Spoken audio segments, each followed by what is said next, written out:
मनोज जरांगे पाटील यांनी उपचार घेण्यास नकार दिलेला आहे। आरोग्य तपासणीसाठी आलेल्या डॉक्टरांना त्यांनी परत पाठवलंय। जरांगे पाटील यांच्या उपोषणाचा खरं तर आज दुसरा दिवस आहे।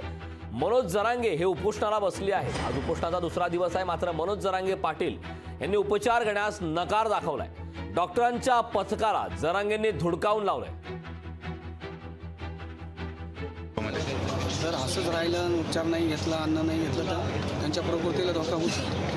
सर, आता उन्हाळा पडतो आहे, बॉडी डिहायड्रेट होण्याची शक्यता आहे। मग जरांगे पाटलांसंदर्भात काय सांगाल?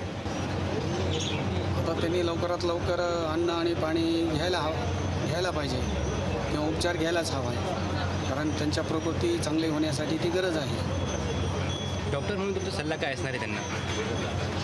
सल्ला त्यांनी लवकरात लवकर उपोषण सोडून देणं गरजेचं आहे। बाकी तो सल्ला आणि आवश्यक ते उपचार लवकरात लवकर घ्यावे।